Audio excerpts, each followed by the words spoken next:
Hey, Survivor fans, this is Jed with your episode 2 review of One World. First things first, I want to apologize. I know it's been 5 days late, but I've been working 6 days straight this week and didn't have the chance to catch the episode Wednesday night. I was going to, but I had a family dinner and then had to work early Thursday. And I finally was able to manage to catch up to on CBS.com last couple nights ago, and it's due to my hectic work schedule and everything. I work 10 hours a day and 6 days straight this week, so it's been kind of hard to get my review in. But next week should be a lot better as far as me being consistent with my reviews, which I'm pretty good at. Just this week fell behind because of work and other things been going on. But with that said in mind, I'll go on. First things first, like they always do, they show a preview of last week's episode. Kat had a confessional I thought was awesome. Hey girl, I hate bugs too. Don't feel bad about it. And then remember the another thing I wanted to point out. The file from last week's tribal council between Alicia and Christina. They tried to talk on the island about what happened, and Alicia, this kind of struck me as odd as either a hypocrite or two-faced. I don't know which one, but Alicia tells her it's fine, no big deal, but in her confessional she says something to the likes or that if she saw Christina drowning in the river, she would not save her. So, a little two-faced there, maybe. I don't know, but all right. And then the next major event that happens, the women are falling apart, so they decide to have a new leader, and it's Sabrina. They chose Sabrina. I really don't like Sabrina at this point in the game, and I'll tell you why here in a minute. Oh, yeah, okay. It's the stuff that she says. Like, the first one this was a major dislike on my part. She called her fellow trimates a bunch of airheads. She said something like, managing these airheads is going to be a tough challenge, and as I well know, I talked to a couple of them on Twitter. They're definitely not airheads, so that was a major dislike in my book. But as time will tell, I have changed my opinion of players of how they redeem themselves. But as far as the three people I dislike the most on this season are Michael, Colton, and her. Just by what they said or how they act, or the things they do, like giving a 5-finger discount on the opposing tribe member stuff that they worked hard for. But I blogged about that last week. Then they go into a first in Survivor history, as far as I know, is a do-yourself challenge.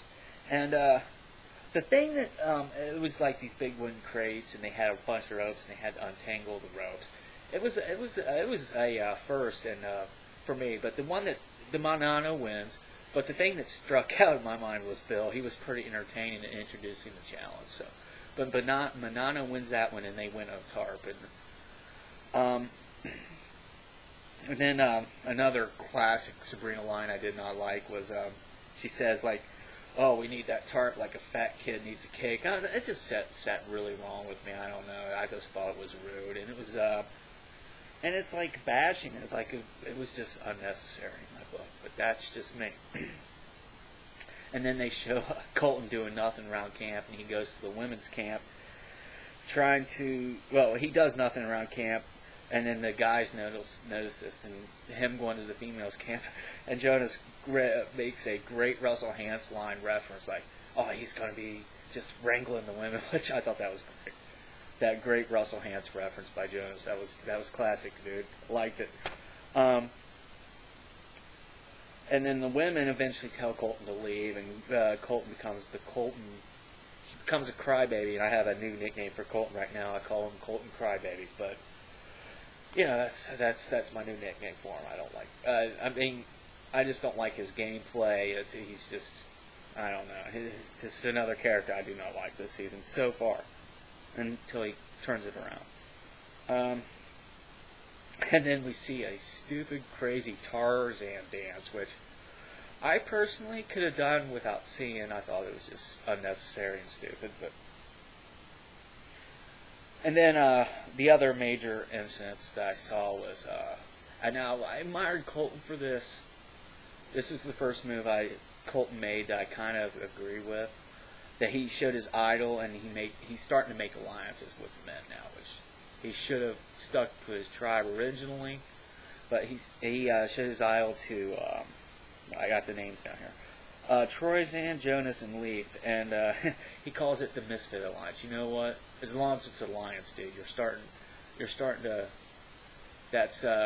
starting to do something there. So kudos to you, but I still don't like what you're doing.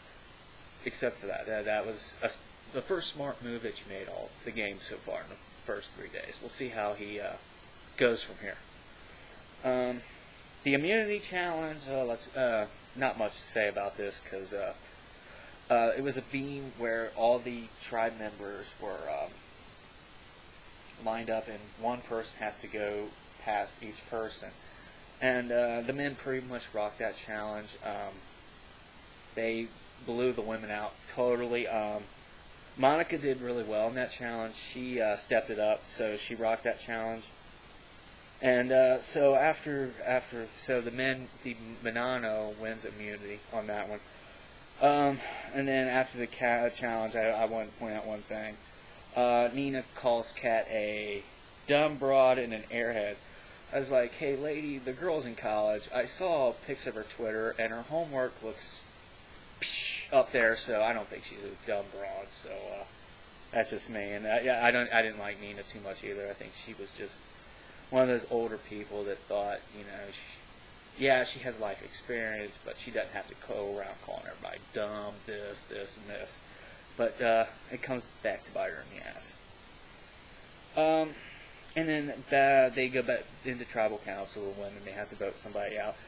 Jeff does say one thing I totally disagree with. He says, right now, no young women are watching this on TV and rooting for the women's tribe. I disagree with that because I'm on several Facebook groups and based on Survivor, and plenty of young women are rooting on this women's tribe, including myself. So, Jeff, for once, I have to disagree with you on that one. And then Nina eventually gets voted out. So the women are down by 2, and Jeff says the women have to pick it up. You have to get something going, and judging by the preview next week, it's not looking too good for them. But as we all know, previewing and editing can be tricky against us. So, but that's it. I do have to shout out a special shout out though. That's to a fellow Survivor fan, video blogger, and that's to Remy K13. Congratulations, girl. You know what I'm talking about. If you guys don't know what I'm talking about, I'm not going to spoil it for you. Check out her video review. So until then, peace out. Hopefully, I'll see you next week. Hopefully, I'll get it out sooner this time. See ya. Peace.